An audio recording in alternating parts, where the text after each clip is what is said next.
I do not watch pornography. I know it looks like I produce it, but I can't watch porn for one reason. It's not religious reasons. It's not for any high moralistic reasons. It's just that 20 seconds into watching any film, my glasses fog up. I can't see anything. Hey, do you guys think OJ ever watched Dexter and thought, now that's how I should have done it?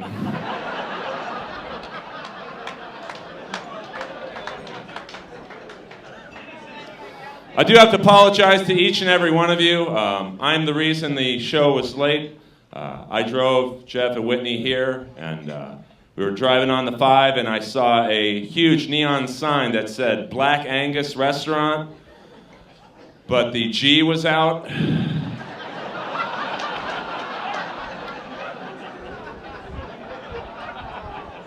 So we had to stop off and get some appetizers.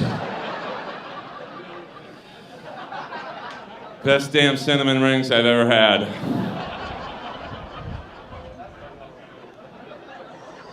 I live in West Hollywood. It's kind of a gay neighborhood.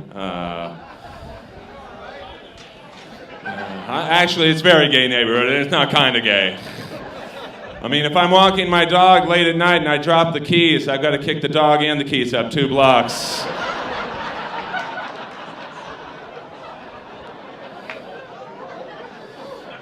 Every business has a huge sign that says parking and rear.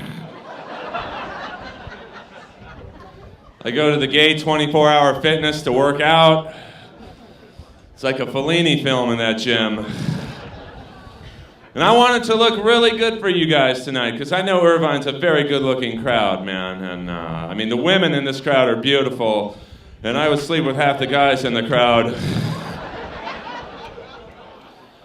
So I thought this morning it would be a really good idea if I tried to bench press 315 pounds for the very first time, which is kind of weird because I'd never lifted more than 100 once. But I did a lot of steroids last night. Ate 3 bottles of creatine this morning. 2 bottles of ginkgo biloba to help me focus. And I watched a Tony Robbins infomercial from beginning to end. Tony Robbins is one of the great American thinkers of this generation. And if you can get past his horse face-like features, he makes a lot of great points. Now, I know nobody in this room, so you guys can take this and apply it to your life no matter what you do, whether you're a comic, an actor, a musician, a plumber, a prostitute. No matter what you guys do, you can live a better life tomorrow because of what I'm about to tell you. Because Tony Robbins says, if you see it, if you think it, if you believe it, you guys can achieve it. Well, he's full of shit. Because all I saw was 315 pounds crashing down on my chest. And a guy in a thong leaps over from the leg press machine. And teabagged me. And that 315 pounds felt like a fucking feather. So guys, forget the amino acids, forget the energy drinks. A man's balls in your face is incredibly motivating. Will increase your bench press by at least 100 pounds. Hey, how long is it not gay that I want to sleep with Bruce Jenner?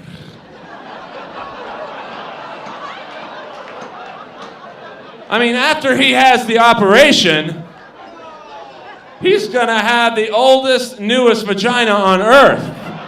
I want in. Just for the story alone. Can you imagine the first time somebody goes inside that's like, dude, you used to be on a Wheaties box.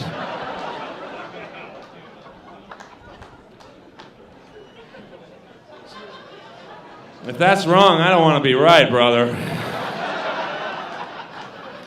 I mean, I just turned 46. I think I look pretty good for my age. I see a lot of young guys in the room. You haven't had the benefit of what I had the other night. I had my annual health exam, Everything was awesome. Doctor checked my ears. He said, Earl, you're great. There's nothing between them. You look great. Your heart, you got the heart of a 20-year-old. Your lungs are crystal clear. Never had a cigarette in my life. And I'm all happy. I'm putting my pants back on. He's like, well, Earl, how old are you again? I said, Doc, I just turned 46. He's like, oh, wait a minute. There's one more examination you get now. And I'm like, what is that, doctor? He's like, take off your pants, bend over that table, and cough. I'm like, there's nothing in my mouth. He's like, there will be in a minute. And he's putting his hand in this huge jug of Vaseline and just, without even kissing me first, goes right up the gut. And it's really weird. The first 10 seconds, no doubt about it, are awkward.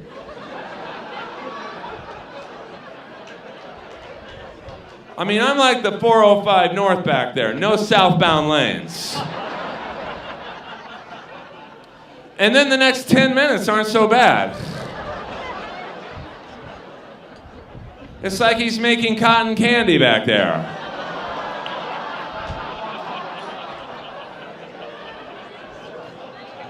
It was so good I went back twice the next day. He's like, Earl, I don't have to see you for another year. I'm like, no, I'm just here for that last part. Actually, I had a really super fun audition today. It was for a Michael Bay film, and it was a strange audition because it was for the role of white supremacist number 9. Well, I'm waiting for the callback. It was a very strange. I can't believe Sir, I'm Jewish. I'm glad you like me, but don't point at me like this. So.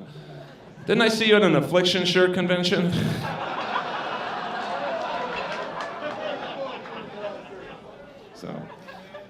So I go into the room. There's one person in the room, Michael Bay.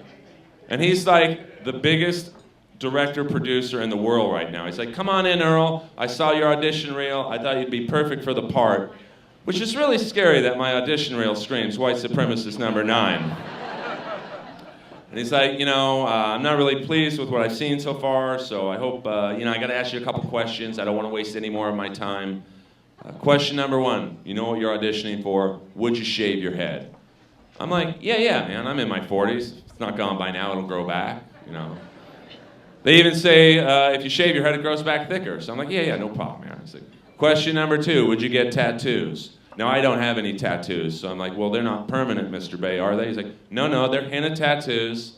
They'll take about 6 hours to put on. They'll last about a month, and they'll say some really racially insensitive things. And I'm like, yeah, no problem, Mr. Bay. And he looks at me and goes, Jesus, no one's gotten past this question today. And he's like, well, I got to ask you this question. Like I said, you know what you're auditioning for, and I have to know this. Are you comfortable saying the N-word on camera? And I'm like, and get paid?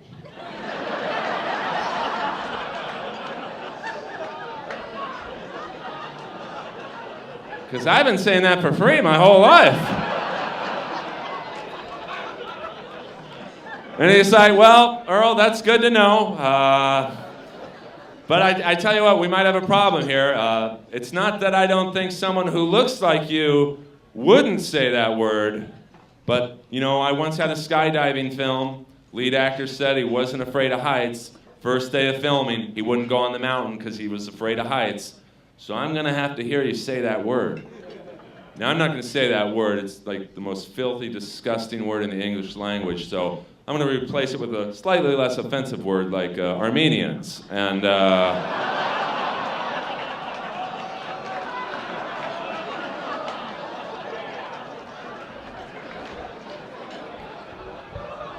still waiting for the callback. Now, I'm a big Motorhead fan. I love the band. A great 1 out of 500. This joke will go well.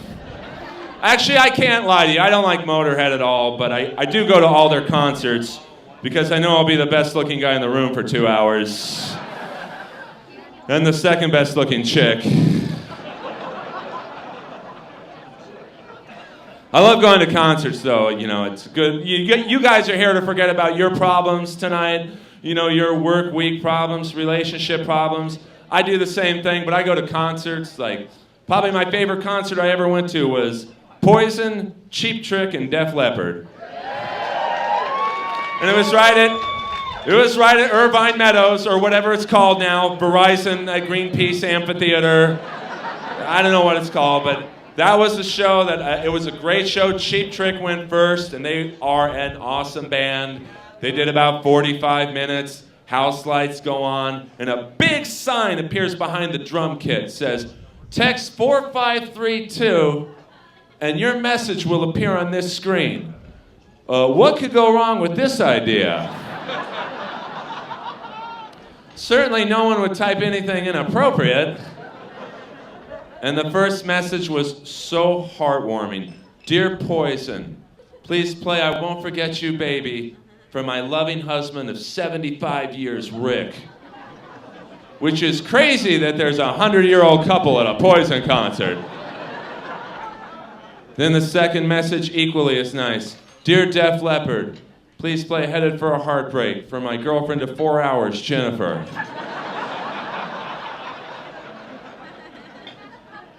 And then I knew.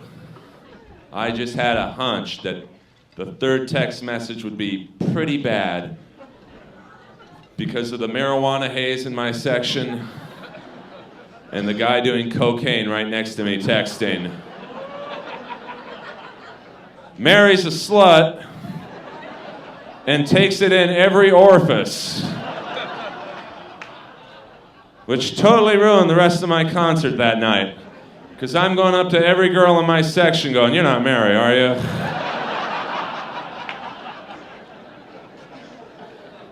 Now, actually, I'm a huge hockey fan. Any hockey fans in the house? I know you guys have the Ducks out here. We got the Kings where I'm from. You know, won 2 out of the 3 last Stanley Cups. I mean, still, people in LA would rather talk about how shitty the Lakers are, man. It's really... No. Come on, I'm a Kobe fan too, except for what he did in Colorado. It's all good. If he would have showed that effort this year that he did in Colorado, they'd be in the playoffs. But, you know, it's still not a huge sport in America, and I like it for one reason and one reason only. And people are like, why, the violence? I'm like, no. The speed and dexterity of what they do on an ice rink? No. I like hockey in 2015 for the simple reason that it's the only sport left for middle-sized white people. Oh, you laugh now, Irvine. But you look at an NBA highlight film in 1950. What'd you see? Shaq dunking, Kobe dribbling, LeBron flying through the air like a gazelle in the mountains? No. You saw a 5'6" Jewish guy named Bob Cousy shooting a set shot with his balls hanging out of his shorts.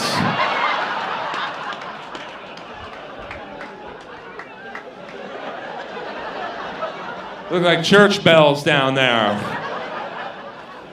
And here's the weird thing. You know, there's over 70 black hockey players in the NHL right now, but nobody's noticed because they all have white names. They have names like George Laraque, Donald Brashear, Fred. I mean, white people are going to get really nervous when Shaquille Olakawande shows up to the rink. Because think about it, what sports would we have left? Someone will come up to me after a show and be like, Earl, don't worry about it. You guys will always have NASCAR. It's like, first off, what's with the you guys comment? It's not like I'm the head of the Aryan Brotherhood.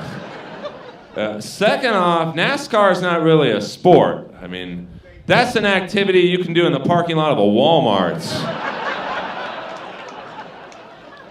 Like, all right, Earl, you got us on NASCAR, but you guys will always have golf. And it's like, excuse me? Did you see who won almost every tournament the last 12 years? And he was pretty busy off the course. I mean, that's how good he was.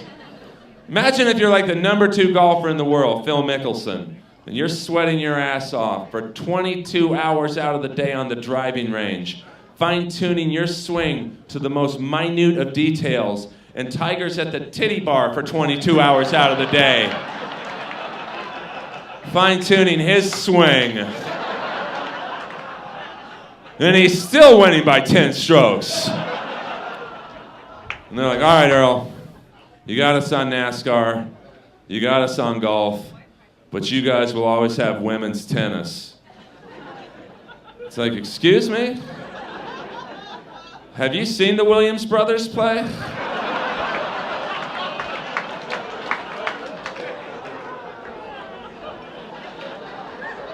You better bring it in that bedroom. I was actually watching one of the Williams sisters' tennis matches the other day until I realized I was watching Alien vs. Predator.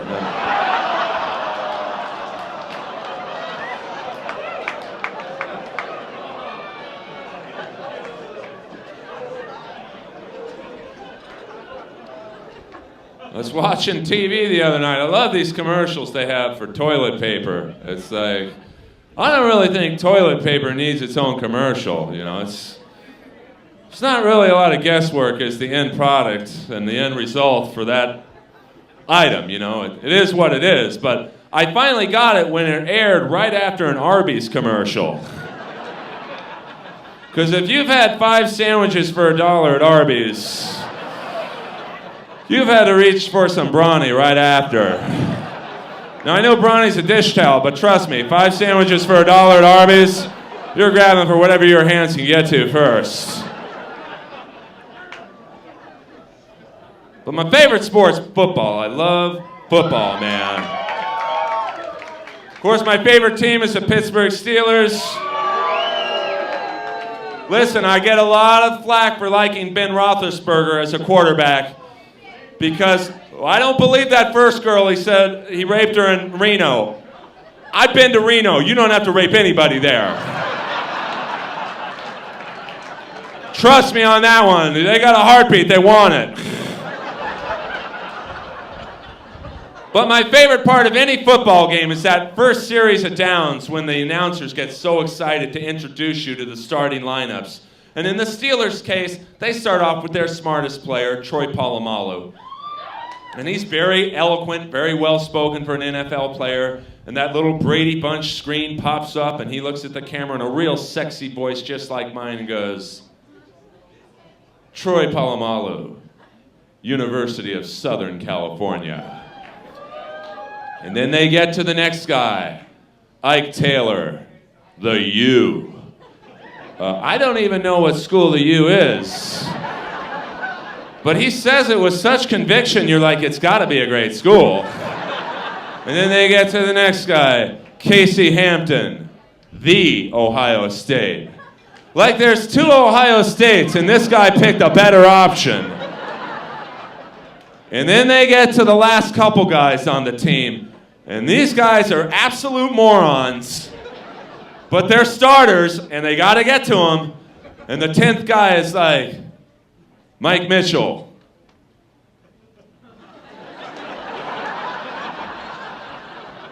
William Jefferson. 2nd grade. And then they get to the last guy. And he's Polamalu's free safety partner, so they can't exclude him. And he just looks into the camera with the blankest stare of all time, like,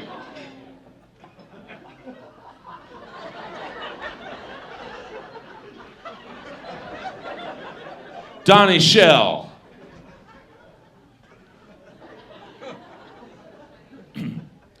Los Angeles.